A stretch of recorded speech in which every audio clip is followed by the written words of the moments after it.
My grandmother Ruth told me about Laurel Fork Road when I was 7 years old, sitting at her kitchen table while she shelled beans into a bowl. She didn't tell it like a warning. She told it the way mountain people tell things that are true, matter-of-factly, without drama, the way you'd tell a child not to wade in certain creek stretches because the bottom drops out fast. She said, "There is a woman who stands on Laurel Fork Road at night between the Combs Cemetery and the Third Bridge. She has been there since before your grandfather was born. She will look like she needs a ride. Do not stop." I said, "Why not?" Ruth looked at me for a moment with those specific eyes she had, gray, flat, patient, and said, "Because she is not going anywhere you want to go." I was 7. I filed it alongside "Don't swim in the creek when it's running high" and "Don't talk to the man who comes to the gas station on Fridays." Mountain rules. Rules you follow because the person who told you them has been right about everything else. I grew up and moved to Lexington and thought about Laurel Fork Road exactly never for about 20 years. Until the October I had to drive it alone at night. Here is the geography, because it matters. Laurel Fork Road is a 2-lane state road that runs through a section of Floyd County in eastern Kentucky. About 11 miles of it through the mountain, no gas stations, no businesses, 2 small cemeteries, and a handful of driveways that disappear into the trees. At night, it is the specific kind of dark that only exists in places where there is no ambient light from any direction. Complete dark, canopy overhead, forest walls on both sides, your headlights the only thing between you and the road. I had driven it twice before in daylight. It is not a road you choose at night unless the alternatives are worse. The alternatives that October were a 2-hour detour on the interstate or 11 miles of Laurel Fork in the dark. It was past 10. I was tired. I had made the detour sound unreasonable to myself in that very specific way that tired people rationalize choices they know are questionable. The legend was a children's story. Ruth was gone. I was 31 years old and a practical adult, and I turned onto Laurel Fork Road at 10:43. For the first 4 miles, nothing. Dark road, trees, the occasional reflective post at the edge. My phone's GPS working because I'd loaded the maps before I lost signal. The radio cutting to static and me switching it off. The specific concentration that driving a road like that at night requires every turn announces itself late in that terrain. Every curve you take on faith that there isn't something in it. I passed the first cemetery around mile 5. My headlights swept across the iron fence line and the pale shapes of the older stones, and I noted it and kept my speed and kept my eyes on the road. Mile 6, coming around a long right-hand curve, my headlights picked her up, standing at the right shoulder, not walking, standing facing the road, one arm slightly out from her side, not raised, not hitchhiking in the classic sense, just out.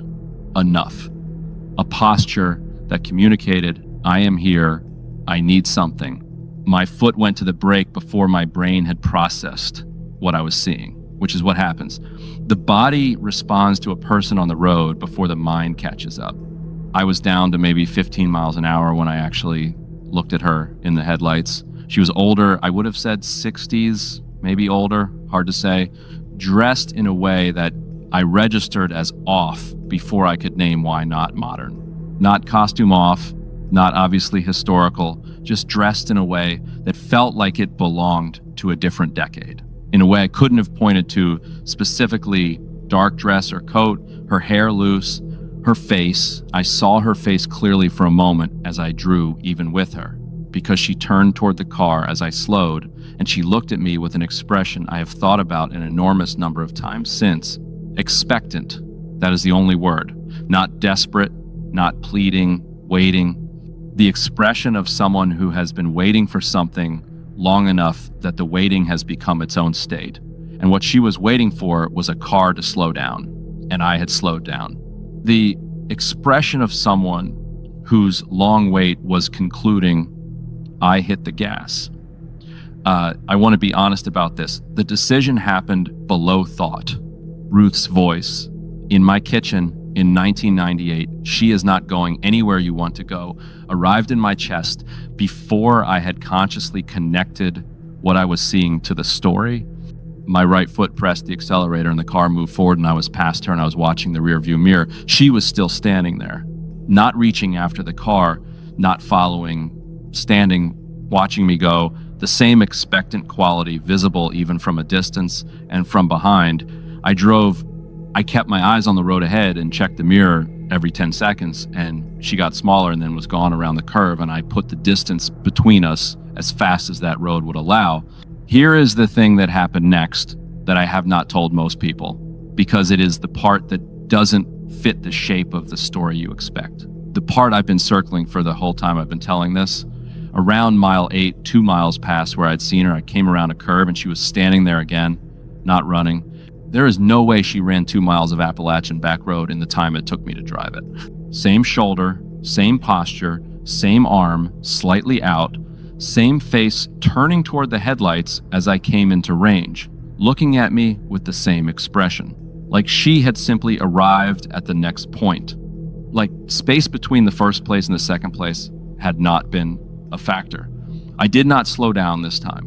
I put the car through that stretch at 60 on a road that felt like 50 was the limit, and I did not look at her directly. I kept my eyes on the pavement ahead and used only the peripheral awareness of her to confirm she was there, and then she was behind me and I drove mile 10.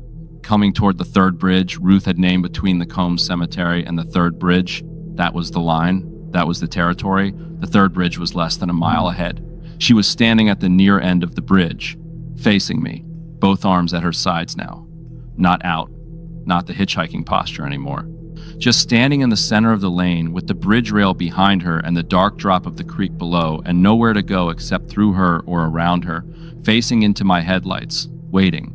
I have thought about this moment more than any other moment in my life. I had maybe 4 seconds. The bridge was narrow, one lane, the kind that makes you slow down in daylight and check there's nobody coming the other way. I could not go around. I could stop. I could try to reverse on a dark mountain road in the middle of the night, or I could go forward. I went forward. Not fast, I couldn't. The bridge was too narrow for speed. Slowly, steadily, the headlights full on her the whole way. And she stood there until the last possible moment. Until I was certain I was about to feel the impact of it, she stood there. And then she was not there. Not stepped aside. Not fallen. Not reflected in the mirror behind me. Simply not there. I came off Laurel Fork Road at the County Road Junction at 11:20 and pulled over on the shoulder and sat with the engine running and every light in the car on for 20 minutes before I could trust my hands on the wheel. Again, I called my cousin Dane when I got to my destination. He's lived in Floyd County his whole life. I told him the road, the location, what I'd seen. He was quiet for a moment and then said, "You know the story?" I said, "Yes, Ruth told me." He said, "Did she tell you all of it?" I said, "I didn't know." He said, "The story Ruth told is the version you tell children. What she wanted was to be driven. She was going to make sure you drove."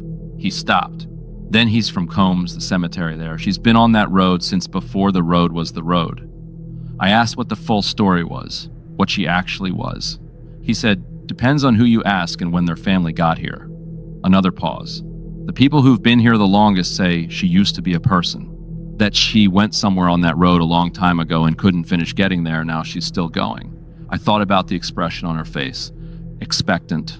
The long waiting with its own specific patience. Not malevolent, I want to be clear about that, because malevolence is what people expect when I tell this story, and it's not what I felt from her. Something older than malevolent. A need, old and very settled, still trying to be met. I have not driven Laurel Fork Road at night again. I have driven it twice in daylight since, and each time as I passed through that mile between the Combs Cemetery and the third bridge, I slowed. Not to a stop, just enough to look. Daylight and empty road both times. Nothing there. Of course. My grandmother Ruth told me she is not going anywhere you want to go. I believed her. I still believe her. But I've also thought a long time about what she said next, which I didn't remember until months after the night on the road. Ruth shelled another handful of beans into the bowl and said, "She has been there since before your grandfather was born." And she said it with something that wasn't quite pity and wasn't quite respect, but was somewhere between the two. The way you speak about something very old that has outlasted every other explanation for it. Something that has been trying to finish a journey for longer than anyone living can say. I don't know where she was going. I don't know if she ever gets there. I just know I'm not the one taking her. The week after, I drove to the County Historical Society in Floyd and asked about the Combs Cemetery. The woman at the desk knew the name without me spelling it. She pulled a folder that had been pulled many times before, the manila worn soft at the edges. She said there was one family in the records associated with that stretch of road. She showed me the entry. A woman died 1,887, age listed as 44. Cause of death found at the roadside. No other detail. Brief in the way records are brief, when the clerk was uncomfortable with what they were writing down, I asked if there was anything else. She said there was a note added in a different hand, different ink later, by someone who wanted the record to be more complete. It said she had been trying to get home, written in the present tense. Not she had been. She has been. Found at the roadside in 1887 and still there 130 years later, still trying to get wherever she was going when the road stopped, cooperating with her plans. Whatever she was, before she became the story Ruth told over a bowl of beans, she was a person first. A person who got stopped partway somewhere and couldn't finish getting there. I think about that more than I think about the fear of the night on the road. I think about 130 some years of standing at a mountain roadside waiting for a car to slow down. The patience that requires the particular sadness. Ruth never said anything about sadness when she told the story. She said danger. She said don't stop. She said she is not going anywhere you want to go. She was right about all of it, practically and completely. But she left out the reason the road has this specific presence on it. She left out what it must be to need something for that long and keep almost getting it and never quite getting it. I still don't stop. Ruth was right, and I keep her rule. But I say something now when I drive that stretch after dark, quietly to the windshield, to whatever stands at the edge of the light between the cemetery and the third bridge. I say, I'm sorry. I can't take you, but I'm sorry you're still here. I don't know if it matters. I don't know if anything said through a car window at 60 miles an hour means anything to something that has been on that road since before the car existed, but it feels like the right thing. It feels like the version of the story that has room in it for what Ruth couldn't bring herself to name. She is not going anywhere I want to go. That is true. And she has been trying to get somewhere for a very long time. That is also true. Both things can be true at once. In the mountains, they usually are. Fletcher came back. I want to say that first because I know what people think when they hear the story. They assume it ends the other way, and it doesn't. He came back. He was in the passenger seat when I drove out of there at 4 a.m. on a Saturday in July, and he's fine now in the way that fine means functional and present and unwilling to discuss what happened in the 20 minutes between when I lost him and when I found him at the mine entrance. Fine the way you're fine when something happened to you that you've decided to seal off. I'm going to tell the story, he won't. My name is Bex. Fletcher and I had been doing urban exploration together for 3 years by the time we went to Garland. We weren't reckless about it. We researched locations. We told people where we were going. We had protocols. Fletcher was an architectural photographer, and I was the one who did the research and drove and navigated. We were good at it. Garland was supposed to be one of the better documented abandoned sites in the region, a coal company town in a West Virginia hollow that had been completely abandoned in 1959 when the mine played out. About 60 structures, mostly intact, sealed off when the company left, and just left. No subsequent habitation, no demolition, no vandalism to speak of, because the road in had washed out sometime in the 70s and nobody went back after that.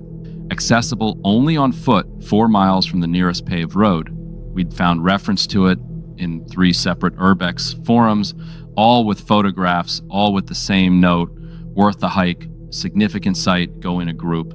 None of the posts said anything about why to go in a group specifically. We filed that under standard caution and drove to West Virginia on a Friday in July. The 4-mile hike in was on a grown-over rail bed, easy walking, and we got to Garland around 2 in the afternoon with plenty of daylight. Our plan was 4 hours of photography, Camp at the edge of the town, 1 more hour at dawn, hike out. The first thing you notice about Garland is that it doesn't look abandoned the way abandoned places usually look. Most sites you approach have a quality of decay that announces itself. Things fallen, things broken open, nature already halfway through the work of reclaiming. Garland had some of that, but underneath it, the town felt organized, like it had been put away rather than left.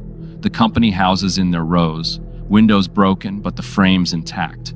The company store with its signs still readable, its interior shelves still holding the ghosts of product.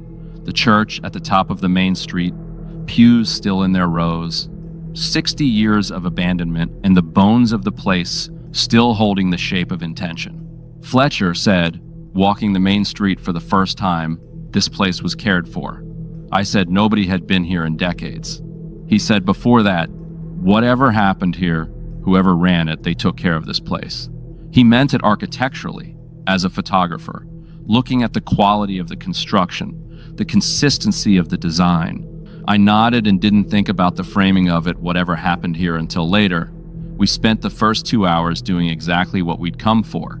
Fletcher shot everything. I documented room by room in each structure, noting what was original and what had changed. In the company store, we found something that was the first register of wrongness, though I managed to explain it away. A set of boot prints in the dust on the floor. Fresh, clear, coming in through the front door and moving systematically through the store. Not our boots, we hadn't come in through the front, we'd come through a side window the way Urbex people do. Someone else had walked this floor recently enough that the prints hadn't gathered a secondary layer of dust. Other Urbexers, I told Fletcher. The forum posts. Obviously people came here, he nodded and kept shooting. The second register of wrongness was the church. I want to describe this carefully because it's the detail that changed how I was holding all of it.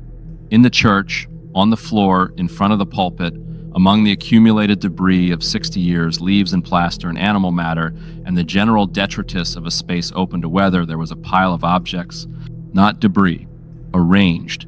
A short stack of flat stones, a section of rope coiled carefully, 3 glass bottles aligned by size. The objects themselves were the kind of thing you'd find anywhere in these mountains. The arrangement was not incidental. Someone had put these here specifically in this spot with care. I photographed it and said nothing to Fletcher, who was shooting the stained glass. I stood there looking at the arrangement and felt the first genuine arrival of something I'd been keeping at bay since the boot prints, which was, someone comes here regularly. This is maintained.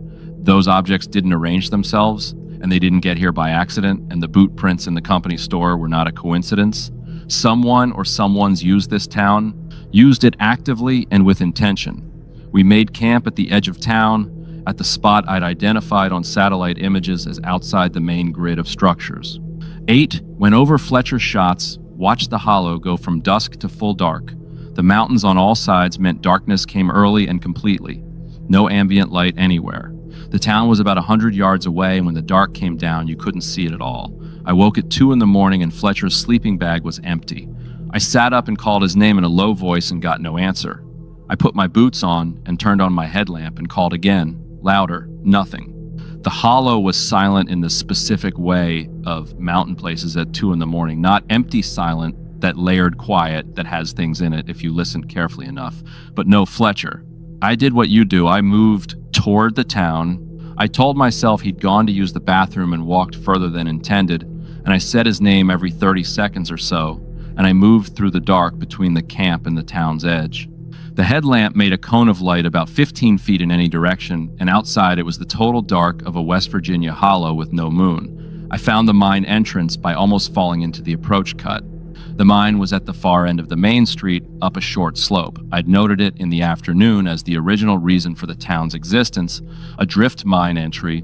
The opening still clear, though the timber framing showed its age. I hadn't planned to go inside and had steered Fletcher away from it because mine entries are the thing in Urbex that actually kills people. Unstable atmospheres, unstable ground, one thing shifts and that's it. Fletcher was standing at the entrance, facing it, headlamp off, which was why I hadn't seen him until I was almost next to him, standing in the dark at the threshold of a drift mine in the middle of the night, not moving, facing into the dark of the entry. I grabbed his arm and said his name, and he turned around very slowly and looked at me. His eyes were open, and he was awake, or he was something like awake, something that wasn't sleep, but also wasn't the Fletcher I'd been camping with for 3 hours.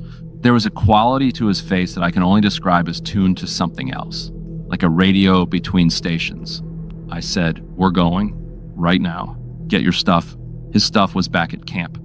I kept hold of his arm and walked him back through the dark town and back to camp, and I packed both sleeping bags myself while he stood and watched. I got us moving before 3, and we were on the rail before 3:30, and I walked us out of that hollow in the dark with 2 headlamps and didn't stop until I could see the car. He didn't speak until we were in the car with the doors locked and the headlights on. Then he said, "I don't remember going to the mine." I asked him what he remembered. He said, "I remember waking up and hearing something, and I went toward it, and then you were next to me." I asked what he heard. He was quiet for a long time. Then he said, "It was my name. Someone in the town was saying my name. I've done a lot of research on Garland since then." What I found, the town was evacuated in 1959, standard mine closure. Nothing unusual on paper. But 3 of the forum posts that referenced the site, 2 of which I'd used as research before we went, were no longer accessible after our trip. Removed, not just inactive. I found an archived version of one through the Wayback Machine. The post still said, "Worth the hike, significant site, go in a group." But the archived version had something the current version, before it was taken down, no longer had. A comment thread, 12 comments over 2 years, several from people who'd visited and found it worthwhile, and then 3 comments at the end, each from a different user, each posted months apart, each saying a version of the same thing. Someone called my name from the mine, and I left. 3 separate visitors, different years, same experience, same location, someone learning names and using them, testing the threshold, seeing who would come to the call and who would walk away. I found something in the photographs Fletcher took that afternoon. He shoots raw format, thousands of shots, and I went through them carefully about a month after the trip, in a sequence shot in the company store. 3 shots, burst mode, taken about a third of a second apart. There is something in the far doorway of the store in the second image that isn't in the first or the third. A shape, human in outline, tall, in the doorway, gone by the third shot. We were the only people in the store when he took those shots. I can account for where both of us were. Fletcher hasn't looked at those photographs. I told him about the shape, and he nodded without asking to see it, in the way of someone filing a thing under confirmed and moving on. He hasn't done Urbex since Garland. He says he's busy with other projects. I think what happened is that he stood at the threshold of that mine in the dark with his headlamp off, and something on the other side of the entry said his name, and he took 1 step toward it, and I put my hand on his arm and walked him in the other direction. And he knows how close that step was, and he keeps that knowledge in the sealed off part of himself and functions around it. I went back to Garland once in daylight alone, just to the edge of the town, not in. I wanted to see it in the light. From the edge of the main street, looking down toward the mine entrance, the town looks like what it is, a place that was built by people and used and left. 60 years of vacancy, weather and time doing their work, but the objects in the church were still arranged. New arrangement, different stones, different bottles, different configuration, maintained. I left without going further. On the hike out, I passed an old man on the rail bed, coming the other direction, the only other person I've seen on that trail in 2 visits. I said hello. He looked at me for a moment at my pack, at the direction I'd come from. He said, "You coming out of there?" I said, "Yes." He said, "Good. You come out, not surprised, not alarmed, just good, with the weight of something confirmed." I asked him if he knew the town. He said everybody around here knew it.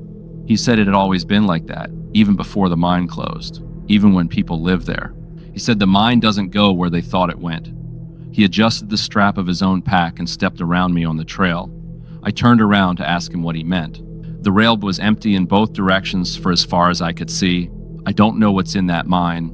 I don't know what has been learning the names of visitors and calling them to the threshold in the night. What I know is that Fletcher took 1 step toward it, and I happened to be there. And the two of us drove home in the dark. And I am very aware of how different this story could have ended if I had slept 20 minutes longer. The town that closed itself, that's what the oldest forum post called it. I found it archived eventually from a decade before the others. Just Garland, WV, the town that closed itself. No other commentary, no photographs, just the name and that description and nothing else, posted by a username that showed no other activity before or after. I've thought about that phrasing a lot. Not abandoned, not shut down, closed itself. Like the act of closing had a direction, like the town was the one that chose to seal off and the people just went along with the choice of the place. And whatever remained when the people left, whatever stays there now and arranges objects in the church and learns names and calls them at night, maybe that's just the town continuing to be what it chose to be, closed. And very, very patient about it. I've tried to build a history of Garland from county records and newspaper archives. What I found, the town was built by a coal company in 1921. 62 company houses, a store, a church, a school. Population at peak around 400. The mine employed most of them. Standard company town, the company owned everything, the workers rented everything. The company store was the only store. What I can't find any record of what specifically happened in 1959. The mine closure is documented. What isn't documented is how the town emptied. Company towns usually wind down slowly over years. Garland seems to have emptied fast. A county newspaper from 1960 mentions that the Garland community had been vacated the previous year. One sentence, no follow-up, no human interest, no accounts from former residents, just the word vacated and silence after it. I found one former resident, a woman in her 80s in a care facility in Morgantown, who had been a child in Garland before 1959. She talked to me for 20 minutes. She said the town was good when she was small, and it changed when the thing in the mine started coming closer to the surface. She said it had always been there, that the mine had been dug into something already present, something old that was in the mountain before the coal. The mine just gave it easier movement. I asked what it was. She looked at me for a long time and said, what it always is up there. Something that was in the mountain before the mountain had a name. She paused. The company men didn't believe in it. The families did. When the company said it was time to leave, the families left first. They left fast. They were glad to go. I asked about the objects in the church, the arranged stones and bottles. She went quiet. Then there were always people who went back, felt drawn to it, left things, tried to communicate with it. Most came back fine. Some came back different. A few didn't come back. She said it learns. That's the thing about it. It's been in that mountain longer than there's been a word for what it is. It has had a very long time to learn how people work. I sat in my car in that parking lot and thought about Fletcher at the mine entrance with his headlamp off and his face tuned to another frequency, and about a thing that had been in that mountain long enough to learn exactly which frequency to broadcast on to get a person to take one step forward, and about the fact that it broadcasts and waits and adjusts and tries again with every visitor, refining, getting closer to exact every time. Cord called the day I got back. I told him what the woman had said. He was quiet and then said, every hollow in that part of West Virginia has a story, but Garland is the one people don't tell as a story. They tell it as a fact. They tell it the way you tell someone about a road that floods. Practical information. Not legend. Not legend.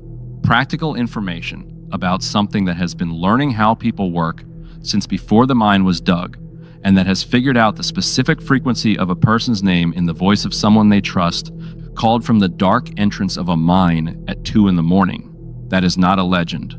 That is operational knowledge, refined across decades of visitors, applied in the dark with patience and precision.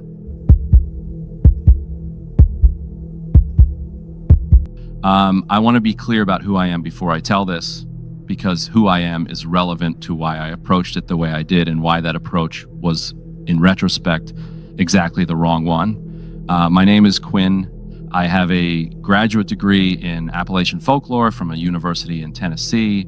I spent 4 years writing a thesis on oral traditions in isolated mountain communities, specifically how stories transform over generations, what they retain, what they shed, what those changes tell us about the communities that carry them. I have spent a significant portion of my professional life in the position of the person asking questions about things other people believe, trying to understand the structure and function of belief without committing to its content.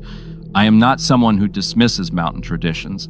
I am someone who studies them with what I considered a respectful detachment. The Melungeon Hollow story came to me through a contact in Southwest Virginia who knew my work.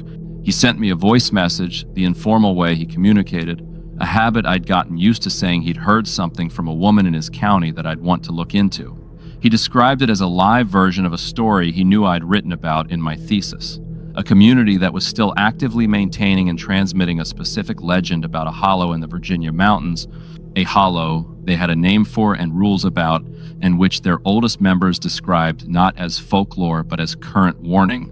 I drove out on a Tuesday in September. The county my contact sent me to was one I'd been in before, small, rural, the specific quiet of a place that has been contracting slowly for 50 years and has made a kind of peace with it. I spent the first day doing what I always do, local diner, general store, the places where people talk. My contact had given me one name, a woman named Alma, who was the oldest person in a specific extended family. I found her through the gas station clerk, who was her great-nephew.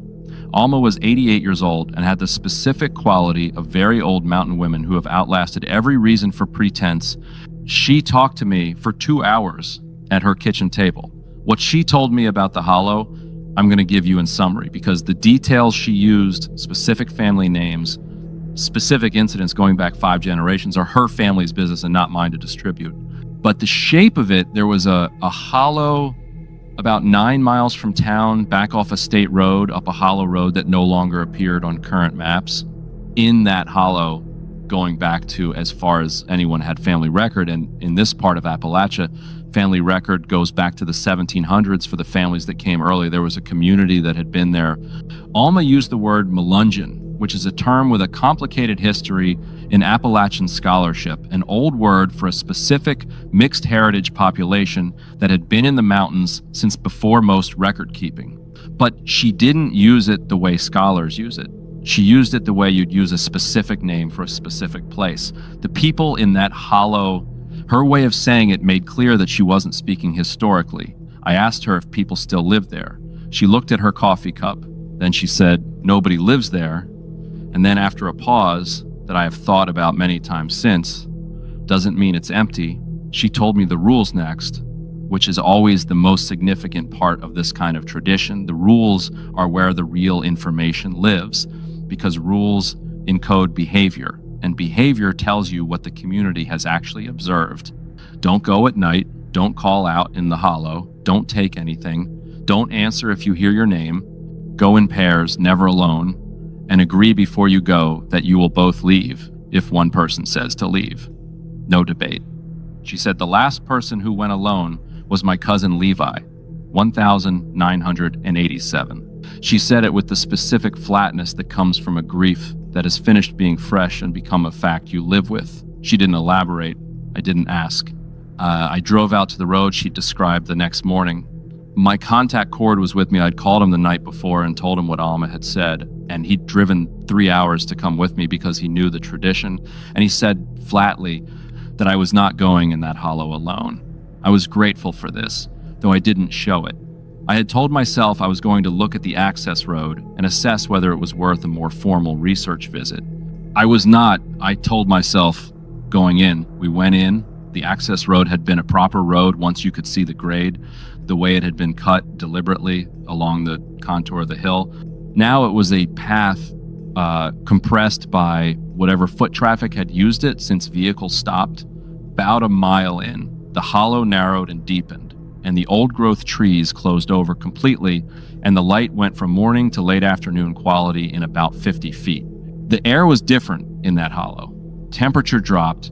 Something about the enclosed geography and the tree cover. We found the first foundation about a quarter mile in, stone, hand-laid, completely reclaimed by trees, sycamore and oak rooted through the wall lines. the stones pushed aside by decades of root growth, but the footprint of a structure still readable. 2 rooms from the spacing, the smaller one at the back, then another further in, then 3 more along what had been a rough lane. A community of structures, all completely taken back by the forest, all dating by the style of stonework and the depth of the forest reclamation to at least 100 years ago, probably longer. I was photographing the 3rd foundation when Cord put his hand on my arm. He said quietly, "Stop." I stopped. He said, "Listen." I listened. The hollow was silent in a way it hadn't been silent on the way in, not the natural silence of a forest, the specific manufactured silence of a place where all ambient sound has been subtracted at once. No insects, no wind, no creek sound, though there was a creek. Everything that had been the background noise of the hollow, gone, replaced by nothing. We looked at each other. Cord said, very quietly, "We should go now." I started to say, "I just want to document one more," and he looked at me with an expression I recognized immediately as the expression of someone who grew up with a tradition and is not treating it academically. He said, "Quinn, now."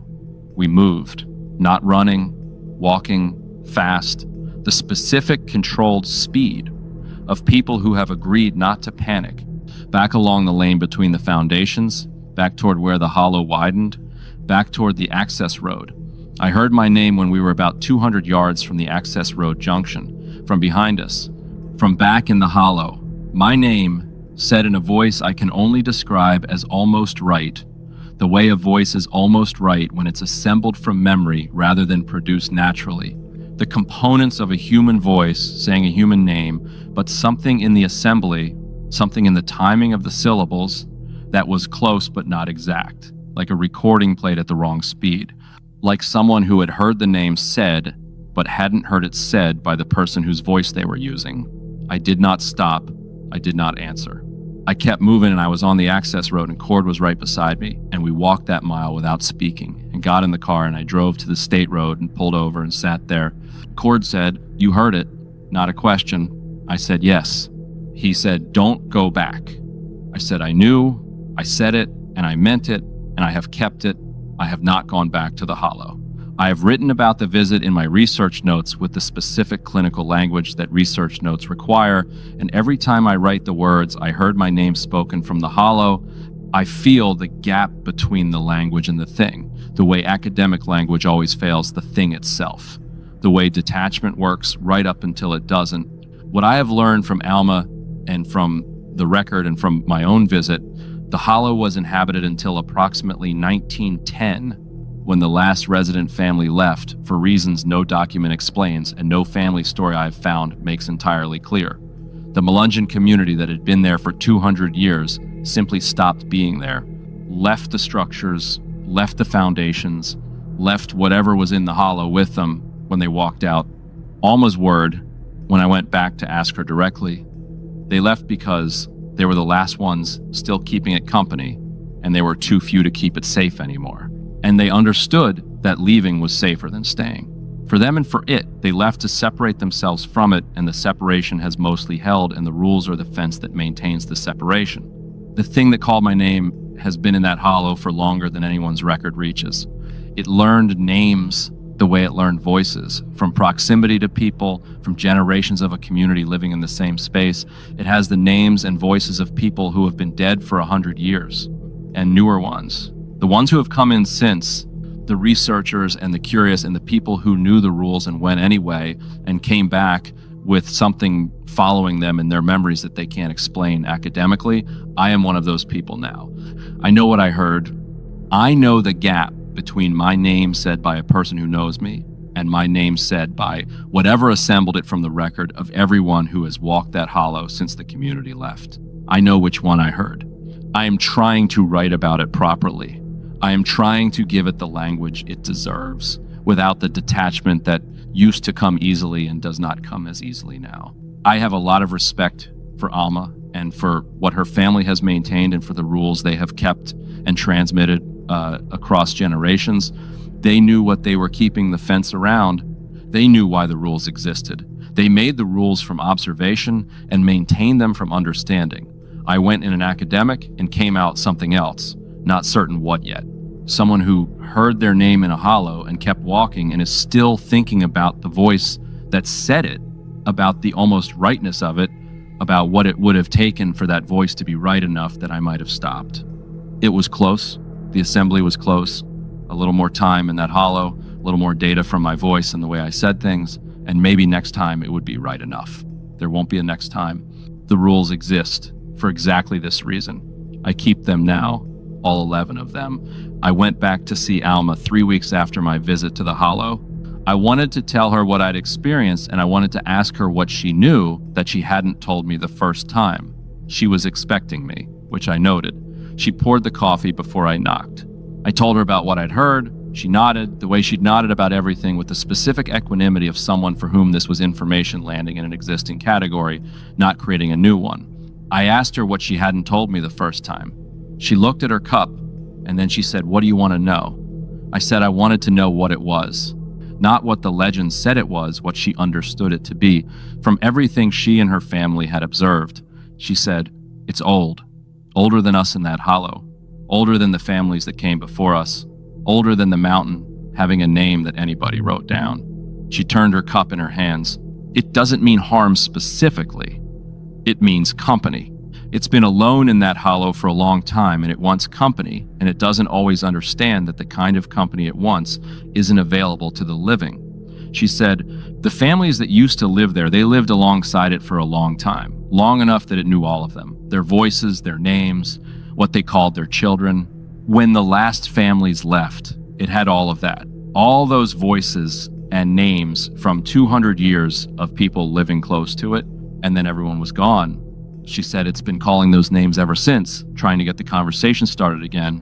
It doesn't always know the names it's calling are the names of people who've been dead 100 years. Or maybe it does know and it just doesn't understand why that should matter. I thought about that. Something alone in a hollow with a library of 200 years of voices and names and no one to use them on, and the occasional researcher or curious person walking in from the outside and providing the thing it has been missing, a live target for the collection. A real name to add to the archive, a voice to learn and keep. Alma said, "Your name is in it now, has been since you walked in. That's what the going in means. You give it your name and your voice to keep. The rules aren't to protect the hollow from you. They're to protect you from what it decides to do with what it has of you." I asked if there was any way to take it back. She said, "Stay out. Distance weakens it. The longer and further away you stay, the less it can do with what it has. The rules are distance. The rules are the fence. You keep the rules, the fence holds. It can't do more than it did in that hollow." She looked at me directly for the first time in the conversation and said, "It already knows your name and how you say it. What it doesn't have yet is your voice saying yes to something. Don't give it that. I've thought about this every day since. The thing in the Melungeon Hollow has my name in its archive now, learned from 200 years of mountain community and updated with mine. It will say it in a voice assembled from everything it has collected. It will work on the assembly until the voice is close enough. And someday, maybe not for years, maybe I'll live my whole life without hearing it again, it will find the right frequency, the right quality of voice, and my name will come from a direction I'm not expecting. And when it does, I will not answer. I will not stop. I will not turn around. Because I have Alma's 11 rules now, written in my research notebook in her words, and the most important of them is the simplest and the oldest, the one that every family in that hollow passed to the next generation across 200 years, do not answer if you hear your name. That rule exists because someone answered once, and the one who answered understood afterward what they'd given the hollow by answering not their life, not their safety, but their consent, the yes that the hollow has been looking for every time it says a name into the dark, the acknowledgement that makes the connection real. Don't answer. Whatever says your name from the hollow, don't answer. I keep that rule. I'll keep it.